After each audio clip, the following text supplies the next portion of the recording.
Give Amy a round of applause for her leadership of the party. Thank you all for being out here this morning. Thank you, thank you, thank you, thank you from the bottom of my heart for being here today. Thank you. I wish you liked each other a little bit more so you're sitting closer to each other. But I don't know if people are trying to get a quick escape from the politicians, but I do want to say thank you for being here. You could be here anywhere, and you're here at a very tough time for our country. And I would say, if we're honest about it, a tough time for the Democratic Party. I want to thank you from the bottom of my heart, not just for being here, but for reaching out to me and reaching out to my office over the last few weeks to give me encouragement when I've been battling the likes of Bobby Kennedy and battling the likes of Tulsi Gabbard.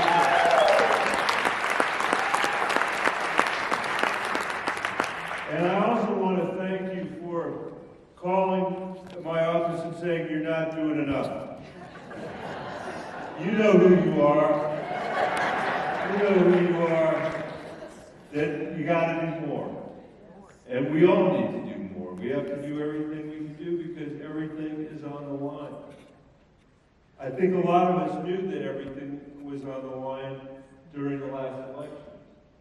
I don't think we needed to lose the election to understand the risk that our nation was facing. And I find it almost unbelievable, just to be totally honest.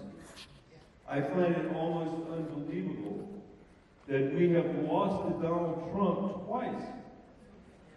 And the second time we lost to him was after he had already taken away the first civil right that we have lost since Reconstruction in this country, a woman's right to choose, the right to an abortion.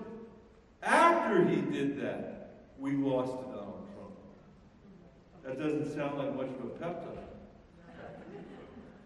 After he'd already pursued the policies of drill, baby, drill, when a majority of the American people believe climate change is real, and we need to do something about climate change, on Inauguration Day, in the rotunda of the United States Capitol, when the United States of America was producing more oil than any country in the history of the world has produced, and oil was at $73 a barrel, he stood in that august place and talked about how we were in an energy emergency in the United States of America.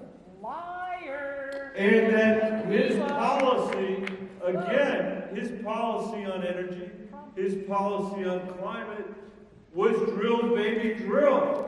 That's what he brought to the United States Capitol. And he totally got away with saying that.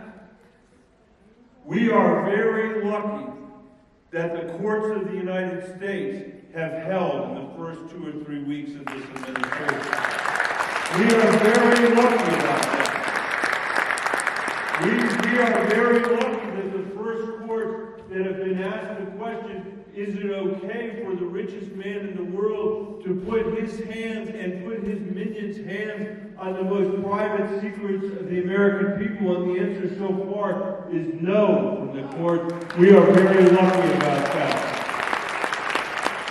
We are very lucky that the courts have said that it's not okay for Elon Musk, who has no security clearance that's relevant to this, to pull over the records of the CIA agents that work for all of us.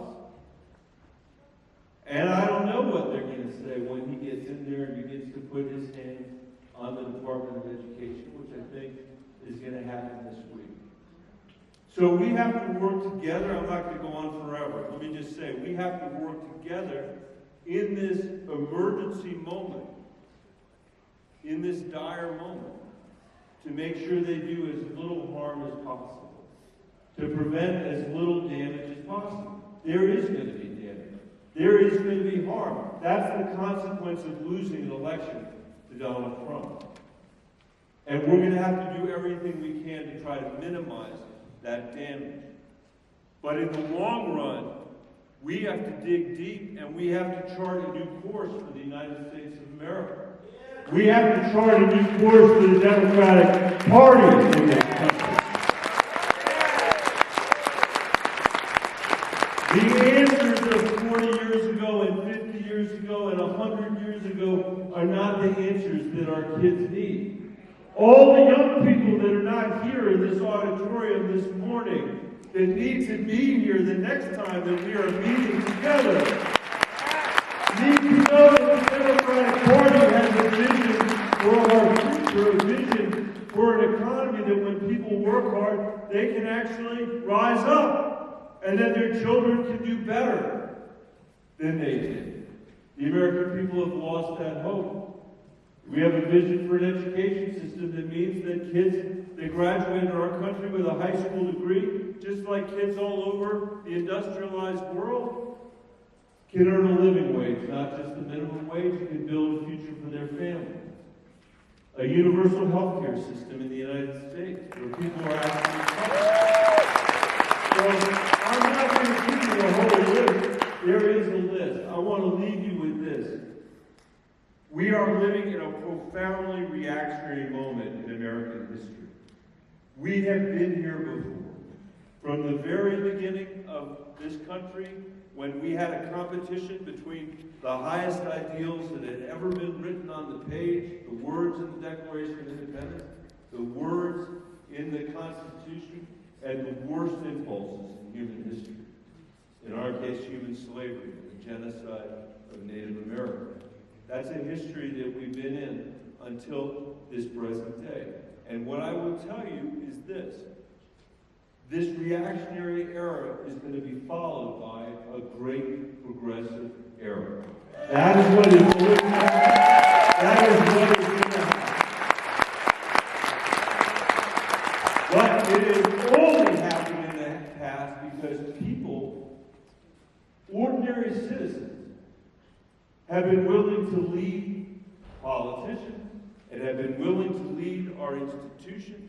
Journalists have been willing to be muckrakers to make sure that we change the page and turn the page to that brighter future. And that's what you're doing here in this auditorium. So as I get out of your way, I want to say, do not accept anything that we did yesterday as something we need to be doing for tomorrow. We have to do something different. That's it. And as a country, that I believe if we do, we will win. The only peace I get every day is the minutes that I get to read David Blight's biography of Frederick Douglass, which I'm now reading. 5 pages a day, that's it. It's going to take me the rest of my life to read it. But I find it very useful to be reading something that is describing what they were facing in the 1850s before the Civil War. And in the face of things that mere mortals would give up to, they never gave up. And they were able to make the country a lot better than it was. It's not the same thing. In fact, that's a harder time than the time we're in today. But it's the depth, the scale of that battle is the scale that we're in. And I want you to know I'll stand with you. I stand behind you. I stand in front of you, wherever it is you want me to stand. And we will get through this together. Thank you, Boulder, for having me. Thank you for being here.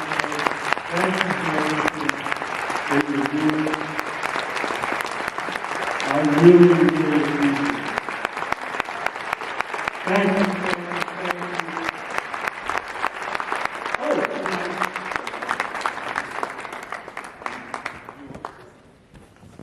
And also, Amy gave me the chance to bring up the next person, my partner in Washington, your former governor, Denver's former mayor, somebody that is standing up every single day against Donald Trump and the work that he's doing, John Hickenlooper.